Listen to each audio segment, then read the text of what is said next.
CSR fund തട്ടിപ്പിലെ മുഖ്യപ്രതി അനന്തു കൃഷ്ണന്റെ bank അക്കൗണ്ടുകൾ മരവിപ്പിച്ചു എന്ന വാർത്തയാണ് വരുന്നത്. 4 കോടിയോളം രൂപയുണ്ടായിരുന്ന അക്കൗണ്ടുകളാണ് മരവിപ്പിച്ചത്. ഏകദേശം 1000 കോടി രൂപയുടെ തട്ടിപ്പ് നടന്നതായാണ് പ്രാഥമിക നിഗമനം. കേസ് അന്വേഷണത്തിന് മൂവാറ്റുപുഴ ഡിവൈഎസ്പിയുടെ നേതൃത്വത്തിൽ പ്രത്യേക അന്വേഷണ സംഘം രൂപീകരിച്ചെന്ന് ആലുവ റൂറൽ SP വൈഭവ് സക്സേന പറഞ്ഞു.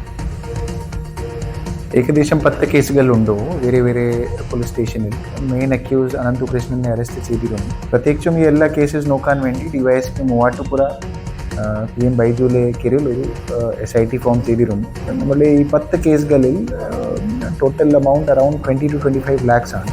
പക്ഷേ ബാങ്ക് അക്കൗണ്ടിൽ ഏകദേശം 4-5 കോടി രൂപ ഉണ്ടായിരുന്നു. അതെല്ലാം ഫ്രീസ് ആയിരുന്നു. അർജുൻ മട്ടന്നൂരിന്റെ വിശദാംശങ്ങളുമായി. അർജുൻ, എറണാകുളം റൂറലിലെ മാത്രം കണക്കാണോ ഇപ്പോൾ SP പറയുന്നത്? ഒരുപക്ഷെ കേരളം കണ്ട ഏറ്റവും വലിയ തട്ടിപ്പ് എന്ന് പറയണമല്ലേ? 1000 കോടിയിലധികം കടക്കും എന്നത് തന്നെയാണ് നിഗമനം. ഇപ്പോൾ എറണാകുളത്തെ കേസുകളുടെ കാര്യമാണോ SP വ്യക്തമാക്കുന്നത്?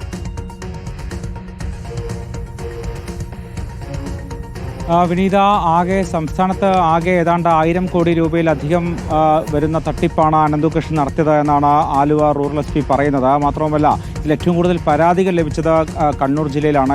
ഏതാണ്ട് 2000-ലധികം പരാതികൾ കണ്ണൂർ ജില്ലയിൽ മാത്രം ലഭിച്ചു. ഇടുക്കി ജില്ലയിൽ ഏതാണ്ട് 350-ലധികം പരാതികൾ ലഭിച്ചു. എറണാകുളത്തും സമാനമായ രീതിയിൽ പരാതികൾ ലഭിച്ചുകൊണ്ടിരിക്കുന്നുണ്ട്. എന്തായാലും ആകെയുള്ള കണക്കാണ് ആലുവ റൂറൽ SP നിലവിൽ പറയുന്നത്. എന്തായാലും നിലവിൽ 4 കോടിയോളം രൂപയുള്ള അനന്തുകൃഷ്ണന്റെ ബാങ്ക് അക്കൗണ്ടുകൾ മരവിപ്പിച്ചു എന്നും SP പറയുന്നുണ്ട്. നിലവിൽ റിമാൻഡിലാണ് അനന്തുകൃഷ്ണൻ. നാളെ കസ്റ്റഡി അപേക്ഷ മൂവാറ്റുപുഴ കോടതി പരിഗണിക്കുന്നുണ്ട്. നാളെ കസ്റ്റഡി ലഭിക്കുമെന്ന് തന്നെയാണ് പ്രതീക്ഷിക്കുന്നത്. മൂവാറ്റുപുഴ ഡിവൈഎസ്പിയുടെ നേതൃത്വത്തിലുള്ള പ്രത്യേക സംഘമാണ് ജില്ലയിലെ കേസുകൾ അന്വേഷിക്കാൻ വേണ്ടി ഏൽപ്പിച്ചിരിക്കുന്നത്. മൂവാറ്റുപുഴ ഡിവൈഎസ്പിയുടെ നേതൃത്വത്തിലുള്ള സംഘം നാളെ കസ്റ്റഡിയിൽ വാങ്ങി വിശദമായി തന്നെ ചോദ്യം ചെയ്യും. അതിനിടയിൽ ഈ കേസ് ഇത്തരത്തിൽ വിവിധ ജില്ലകൾ കേന്ദ്രീകരിച്ചുള്ള കേസായതുകൊണ്ട് തന്നെ ക്രൈംബ്രാഞ്ചിന് കൈമാറാനുള്ള സാധ്യതയുണ്ട്. ഉടൻ തന്നെ ക്രൈംബ്രാഞ്ച് ഈ കേസ് ഏറ്റെടുത്തേക്കുമെന്നാണ് നമ്മൾ മനസ്സിലാക്കുന്നത്. അങ്ങനെയെങ്കിൽ അത്തരത്തിൽ ഒരു എല്ലാ ജില്ലകളിലെയും തട്ടിപ്പുകൾ കേന്ദ്രീകരിച്ച് ഒന്നിച്ചുള്ളൊരു അന്വേഷണമായിരിക്കും നടക്കുക.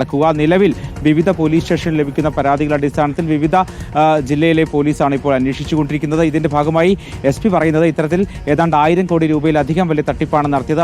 അത്രയിലധികം രൂപ ഇയാൾ സ്വന്തമാക്കിയിട്ടുണ്ട് എന്നാണ് മനസ്സിലാക്കുന്നത്. പക്ഷേ നിലവിൽ മരവിപ്പിക്കാൻ കഴിഞ്ഞിട്ടുള്ളത് ഏതാണ്ട് 4 കോടി രൂപയുടെ അക്കൗണ്ട് മാത്രമാണ്. അതായത് മറ്റ് ഫണ്ടെല്ലാം ഇയാൾ വിദേശത്തേക്ക് കടത്തി എന്ന് തന്നെ വേണം വിലയിരുത്താൻ, അല്ലെ? ഇത്രയധികം ജില്ലകളിൽ നമുക്കറിയാം. അർജുൻ പറഞ്ഞതുപോലെ തന്നെ കണ്ണൂരുണ്ട്, ആലപ്പുഴയുണ്ട്, തിരുവനന്തപുരത്ത്, ഇടുക്കിയിലൊക്കെ തന്നെ വലിയ രീതിയിൽ വ്യാപകമായ തട്ടിപ്പ് നടന്നിട്ടുണ്ട്.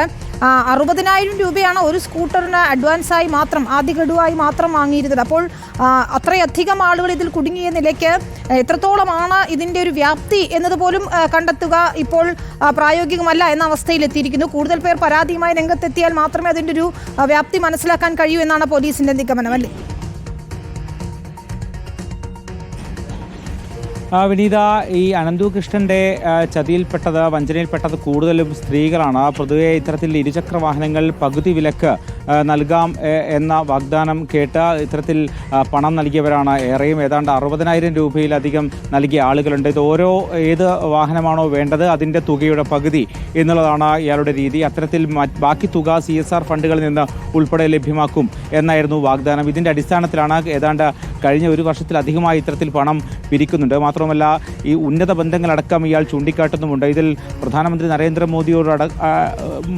മോദിയുടെ ഒപ്പം അടക്കം നിൽക്കുന്ന ചിത്രങ്ങളടക്കം ഇയാളുടെ സമൂഹ മാധ്യമ അക്കൗണ്ടുകളിലുണ്ട്. അത്തരത്തിൽ ഉന്നത ബന്ധങ്ങളുണ്ട് എന്ന് കാണിച്ചുകൊണ്ട് ചെറിയ വിലക്ക് ഇരുചക്ര വാഹനങ്ങൾ, അതോടൊപ്പം തന്നെ മറ്റ് സാധനങ്ങളൊക്കെ തന്നെ ലഭ്യമാക്കാമെന്ന വാഗ്ദാനം നൽകിക്കൊണ്ടാണ് ഇയാളുടെ തട്ടിപ്പ് നടക്കുന്നത്. ഇത്തരത്തിൽ വിവിധ NGOകളുടെ ഒരു കോർഡിനേഷനാണ്, സംസ്ഥാനത്താകമാനമുള്ള NGOകളുടെ ഒരു കോർഡിനേഷൻ ആണ് ഇയാൾ നടത്തുന്നത്. അതുകൊണ്ട് തന്നെ ഇത്തരത്തിൽ എല്ലാ ജില്ലകളിലും ഇയാൾക്ക് തട്ടിപ്പ് നടത്താൻ ഇതൊരു വഴി ഒരുക്കിയിട്ടുണ്ട് എന്നാണ് പോലീസ് പറയുന്നത്. എന്തായാലും കൂടുതൽ പരാതികൾ വരുമ്പോൾ മാത്രമായിരിക്കും എത്രത്തോളം പരാതികളുണ്ട്, എത്ര വലിയ തട്ടിപ്പാണ് നടത്തിയത് എന്ന കാര്യത്തിൽ പൂർണ്ണമായ ഒരു ചിത്രം വരികയുള്ളൂ. ഇപ്പോഴും പേടിച്ചും അതോടൊപ്പം തന്നെ പണം തിരിച്ചു ലഭിക്കില്ലേ എന്ന ഭയന്നും പലരും പരാതി നൽകാത്തവരുണ്ട്. അവരൊക്കെ തന്നെ പരാതി നൽകാനുള്ള സാധ്യതയുമുണ്ട്. എന്തായാലും ഇയാളിപ്പോൾ റിമാൻഡിലാണ്. ഇയാളുടെ കസ്റ്റഡി അപേക്ഷ നാളെ പരിഗണിക്കുന്നുണ്ട്. അതിനുശേഷം കസ്റ്റഡി ലഭിച്ചാൽ മാത്രമായിരിക്കും ഇയാളെ വിശദമായി ചോദ്യം ചെയ്യാൻ കഴിയുക. അപ്പോഴായിരിക്കും ഇയാളുടെ രീതി ഏത് തരത്തിലാണ്, ഈ ബാക്കിയുള്ള തുക ഇയാൾ വിദേശത്തേക്ക് കടത്തിയോ മറ്റേതെങ്കിലും അക്കൗണ്ടുകളിലേക്ക് മാറ്റിയോ തുടങ്ങിയ കാര്യങ്ങളൊക്കെ തന്നെ കണ്ടെത്തേണ്ടിയിരിക്കുന്നു. എന്തായാലും വിദേശത്തേക്കടക്കം ഇയാൾ ഇത്തരത്തിൽ പണം മാറ്റാനുള്ള സാധ്യതയുണ്ട്. അതോടൊപ്പം തന്നെ ഇയാൾ കഴിഞ്ഞ ദിവസം എറണാകുളത്ത് നിന്ന് മാറ്റിയ നിർണായകമായ ചില രേഖകൾ കൃത്യമായി തന്നെ പോലീസ് വീണ്ടെടുത്തിട്ടുണ്ട് എന്നാണ് നമ്മൾ മനസ്സിലാക്കുന്നത്. ഈ രേഖകൾ കൂടി പോലീസ് പരിശോധിക്കുന്നുണ്ട്. അതിനുശേഷമായിരിക്കും തുടർ നടപടികൾ ഉണ്ടാവുക. വിനീത. ശരി, അർജുൻ മട്ടന്നൂരാണ് വിശദാംശങ്ങൾ നൽകിക്കൊണ്ടിരിക്കുന്നത്.